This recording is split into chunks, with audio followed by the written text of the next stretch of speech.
Hello students, my name is CMA Arun Ahuja और आज मैं आपको सिखाने वाला हूँ एक्स्ट्रा क्वेश्चन ऑफ डिटर्मिनेंट, वो भी शॉर्ट वाले आज जो पेपर में आते हैं।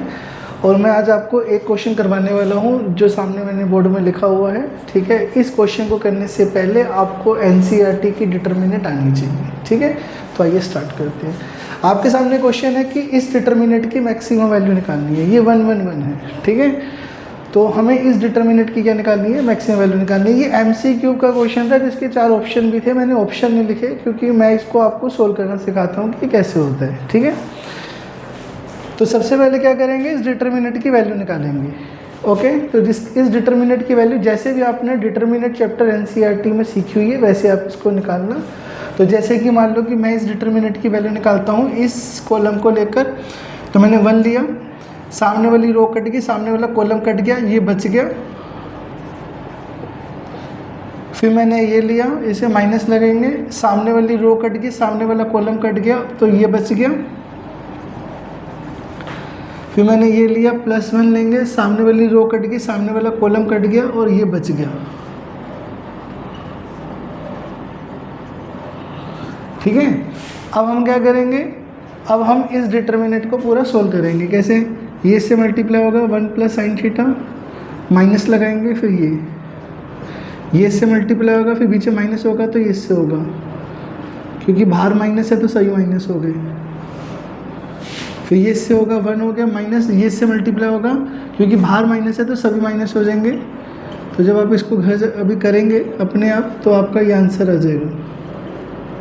ठीक है, ध्यान रखना इस क्वेश्चन को करने से पहले या मेरे कोई भी एक्स्ट्रा क्वेश्चन समझने से पहले आपको NCERT आनी चाहिए। NCERT करो, उसके बाद ही इन क्वेश्चनों की आपके लिए कोई वैल्यू ऐड ऑन होगी, अदरवाइज नहीं। ठीक है, 1 से 1 कट गया, ये से कट गया, खोलोगे तो + cos थीटा आ जाएगा।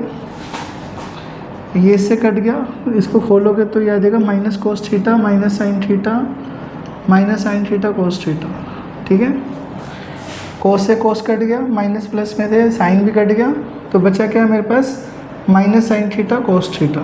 ठीक है, तो मैं इसको ना जरा पहले sin to थीटा के फंक्शन पे ले आता हूँ। कैसे, इसको 2 से मल्टीप्लाई कर दिया, 2 से मल्टीप्लाई और 2 से डिवाइड कर दिया। ठीक है, 2 से मल्टीप्लाई और 2 से डिवाइड। ऐसा क्यों किया, क्योंकि 2 sin theta cos two theta, 2 sin theta cos theta sin two theta का फॉर्मूला होता है। तो ये आ गया -½ sin टू थीटा। तो बेसिकली मैंने इस डिटर्मिनेंट को सोल्व करके ये मेरा वैल्यू निकाल दी। ठीक है, अब मेन कहानी आती है, इस वैल्यू से मुझे इस डिटर्मिनेंट की मैक्सिमम वैल्यू निकालनी है। ये आपने NCERT में सीखा हुआ डिटर्मिनेंट को एक्सपेंड करना। आपकी ये वैल्यू आएगी, 2 से मल्टीप्लाई कर देना, 2 से डिवाइड, क्योंकि 2 sin थीटा cos थीटा हमने 11th क्लास में पढ़ा था, ये sin टू थीटा होता है। ठीक है, अब ये इस डिटर्मिनेंट की वैल्यू आ गई -½ sin टू थीटा। मैं इससे इस डिटर्मिनेंट की मैक्सिमम वैल्यू कैसे निकालूंगा, तो आइए बताता हूँ।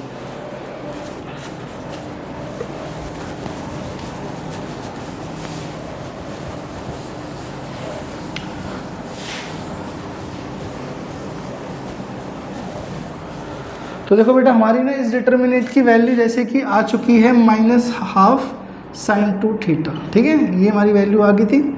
अब मैं इससे इसकी मैक्सिमम वैल्यू कैसे निकालूंगा डिटर्मिनेंट की। अब ध्यान रखना, जितने भी साइन की वैल्यूज़ होती हैं और कोस की वैल्यू होती हैं वो -1 से 1 तक लाई करती हैं। ठीक है, तो ध्यान रखना, चाहे साइन थीटा हो चाहे कोस थीटा हो, इनकी वैल्यू हमेशा -1 to 1 क्या करती है, लाई करती है। ये याद रखना। ठीक है, तो हमें पता है कि साइन की वैल्यू -1 to 1 लाई करती है, तो ये साइन फंक्शन है, इसकी वैल्यू भी -1 to 1 लाई करेगी। सर ये तो sin टू थीटा है, sin tan थीटा भी होता तब भी उसकी वैल्यू -1 to 1 लाई करती है। क्यों, क्योंकि साइन फंक्शन की वैल्यू हमेशा -1 to 1 लाई करेगी, चाहे वो उसका एंगल कुछ भी हो। ठीक है, अब हम क्या करेंगे, क्योंकि हमें ये बनाना है, क्योंकि इस डिटर्मिनेंट की वैल्यू ये है।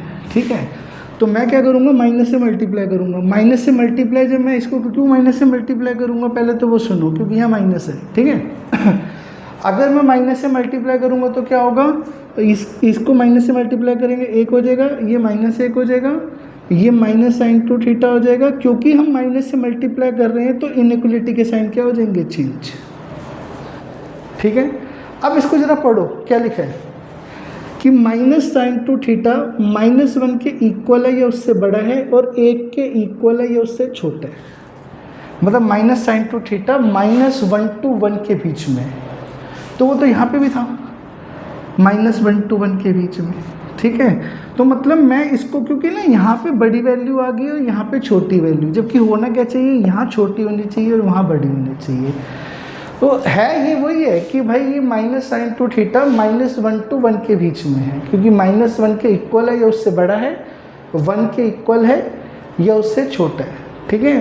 तो बेसिकली -1 से 1 तक है माइनस साइन टू थीटा। तो मैं इसको ऐसे लिख दूंगा ना, minus sign to theta -1 to 1 के बीच में, क्योंकि रीज़न है कि भाई छोटी वैल्यू यहाँ होनी चाहिए और बड़ी वैल्यू वहाँ, और जो मैंने दिखा रहा था उसमें इधर बड़ी आ रही थी इधर छोटी, मैंने थोड़ा सा ढंग की फॉर्म में लिख दिया उसको, ठीक है। अब मुझे क्या चाहिए, हाफ, तो मैं हर जगह से हाफ से मल्टीप्लाई कर दूंगा, हाफ से क्या कर देंगे, मल्टीप्लाई। अब साइन चेंज, अब इनइक्वलिटी के साइन चेंज नहीं होंगे, क्योंकि इनइक्वलिटी के साइन चेंज कब होते हैं, जब हम माइनस हर जगह मल्टीप्लाई करें या डिवाइड करें, ठीक है। अब ये क्या आ गया, डिटर्मिनेंट, तो ये चीज़ आ गई। तो इस डिटर्मिनेंट की मिनिमम वैल्यू -1/2 है, क्योंकि ये चीज़ क्या है बेटा, ये डिटर्मिनेंट आ गया, मान लो ये डिटर्मिनेंट ही है। तो इस डिटर्मिनेंट की जो वैल्यू है, क्योंकि ये डिटर्मिनेंट ही है ना, तो इस डिटर्मिनेंट की वैल्यू क्या आ गई, -1 से 1 तक। मतलब इस डिटर्मिनेंट की मिनिमम वैल्यू आ गई, इस डिटर्मिनेंट की मिनिमम वैल्यू आ गई -1/2 और मैक्सिमम वैल्यू आ गई 1/2। और हमें कौन सी वैल्यू निकालनी थी, मैक्सिमम वैल्यू। तो मैक्सिमम वैल्यू विल बी 1/2, ठीक है। आई होप कि आपको ये क्वेश्चन समझ आया होगा जो मैं आपको समझाने की कोशिश कर रहा हूँ। इसको अच्छे से समझना, साइन की वैल्यू हमेशा -1 to 1 के बीच में क्या करती है, लाई करती है, ठीक है। एक दो चीज़ें और बताता हूँ, उसको भी ध्यान से समझना।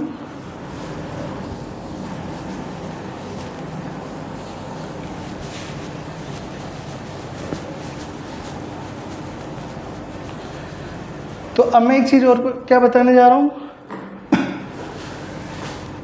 सिंगुलर मैट्रिसेस क्या होती है, ये भी पता होना बहुत ज़रूरी है। सिंगुलर मैट्रिक्स क्या होती है, सिंगुलर मैट्रिक्स वो मैट्रिसेस होती है जिसका डिटर्मिनेंट 0 होता है, ठीक है। तो सिंगुलर मैट्रिक्स वो मैट्रिक्स होती है जिसका डिटर्मिनेंट क्या होता है, 0। तो इसका डिटर्मिनेंट क्या आना चाहिए, 0। एक्चुअली सिंगुलर मैट्रिसेस वो मैट्रिसेस होती है जिसका इन्वर्स पॉसिबल नहीं है, ठीक है। और जब किसी मैट्रिसेस का इन्वर्स पॉसिबल नहीं होता तो उसकी एक ही कंडीशन होती है कि उसका डिटर्मिनेंट 0 होता है, ठीक है। तो अब याद रखना, सिंगुलर मैट्रिसेस वो मैट्रिसेस होती है जिसका इन्वर्स पॉसिबल नहीं होता, क्यों, क्योंकि इसका डिटर्मिनेंट 0 होता है, ठीक है।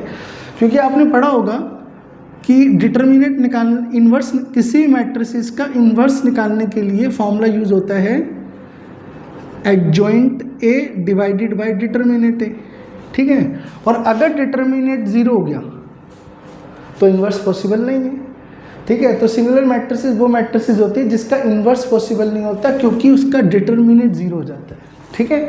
तो हमेशा याद रखना कि सिंगुलर मैट्रिसेस वो मैट्रिसेस होती है जिसका डिटर्मिनेंट क्या होता है, 0 होता है, ठीक है। अब जैसे कि मैं इसका एक क्वेश्चन करवा के दिखाऊं, अपनी तरफ से क्वेश्चन बनाता हूँ, ठीक है। मान लो क्वेश्चन आ गया कि ये जैसे एक हम यहीं से लेते हैं, तो यहाँ पे लिखा है matrix 4 + x 2 1 3 is a singular matrix, then find the value of x, ठीक है। तो क्वेश्चन है कि ये जो मैट्रिक्स है, ये सिंगुलर मैट्रिक्स है, तो मुझे इसकी x की वैल्यू निकालनी है। तो याद रखना, सिंगुलर मैट्रिक्स वो मैट्रिक्स होती है जिसका डिटर्मिनेंट क्या होता है, 0। तो क्योंकि ये सिंगुलर मैट्रिक्स है तो इसका डिटर्मिनेंट क्या होगा, 0, ठीक है। तो डिटर्मिनेंट निकाल दो, ये से मल्टीप्लाई करोगे तो 12 + 3x, बीच में माइनस आता है, फिर ये से मल्टीप्लाई होता है। मतलब बेसिकली पहले ये से मल्टीप्लाई होगा, फिर बीच में माइनस आएगा, फिर ये से मल्टीप्लाई होगा, ठीक है। तो 12 + 3x - 2, 12 - 2 10 हो गया, 10 + 3x, 10 वहाँ जाके माइनस हो जाएगा और 3 वहाँ जाके डिवाइड हो जाएगा, तो ये x की वैल्यू आ गई, ठीक है। तो ध्यान रखना सिंगुलर मैट्रिक्स वो मैट्रिक्स होती है जिसका डिटर्मिनेंट क्या होता है, 0 होता है। तो डिटर्मिनेंट को 0 करो और फिर डिटर्मिनेंट को सॉल्व करो, you will get the value of x. ठीक है, एक क्वेश्चन और करवाऊंगा, अच्छे से समझना बेटा।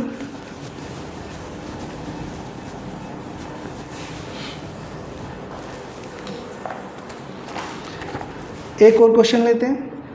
ठीक है, अब आपके सामने क्वेश्चन दे रखा है ए बी इनवर्स का डिटर्मिनेंट 8 है। ठीक है, एंड डिटर्मिनेंट ए आपका 2 है, फाइंड डिटर्मिनेंट बी। ठीक है, तो आपके सामने क्वेश्चन दे रखा है कि भाई ये भी सब डिटर्मिनेंट के शॉर्ट क्वेश्चंस हैं। ए बी इनवर्स का डिटर्मिनेंट 8 है, डिटर्मिनेंट ए 2 है, फाइंड डिटर्मिनेंट बी। ठीक है, अब मैंने ना मेरी अगर आपने वीडियो देखी हो तो मैंने डिटर्मिनेंट के कुछ फॉर्मूलेस लिखवाए थे अपनी प्रीवियस डिटर्मिनेंट की वीडियो में। अगर आपने वो वीडियो नहीं देखी तो आप मेरे चैनल पे जाके देख सकते हैं। ठीक है, क्योंकि वहाँ से मैं ये यहाँ पर एक फॉर्मूला यूज़ करने वाला हूँ। तो आपके सामने ये तुम्हें देखो बेटा दे रखा है, इट इज़ गिवन। अब मैं यहाँ पे एक फॉर्मूला यूज़ करूँगा। एक फॉर्मूला होता है कि अगर डिटर्मिनेंट के अंदर इन्वर्स है तो हम क्या कर सकते हैं, उसको बाहर इन्वर्स लगा सकते हैं। ठीक है, ये एक फॉर्मूला होता है जो कि आप देख सकते हो मेरी प्रीवियस वीडियो पर, कि अंदर अगर इन्वर्स है तो वो डिटर्मिनेंट के बाहर इन्वर्स हो जाएगा।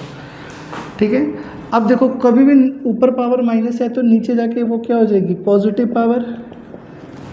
ठीक है, नेगेटिव पावर नीचे जाके क्या हो जाएगी, पॉजिटिव पावर। अब देखो ये ए बी का डिटर्मिनेंट को हम अलग अलग लिख सकते हैं, डिटर्मिनेंट ए और डिटर्मिनेंट बी।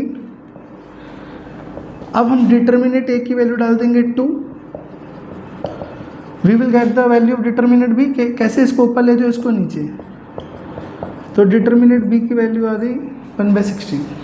ठीक है, तो बेटे ऐसे बहुत सारे क्वेश्चंस हैं। अभी तो मैंने 3 ही क्वेश्चन यहाँ पे करवाए हैं। अगर आपको ये वीडियो पसंद आई हो, लाइक शेयर और सब्सक्राइब कीजिए और इस चैनल से जुड़े रहिए। और यहाँ पे सारे एक्स्ट्रा क्वेश्चन आएंगे, आप पहले एनसीईआरटी अपनी अच्छी कीजिए और यहाँ पर आके आप एक्स्ट्रा क्वेश्चन और कर सकते हैं जो कि आपको आपकी वैल्यू में ऐड ऑन नहीं करेगा। Thank you.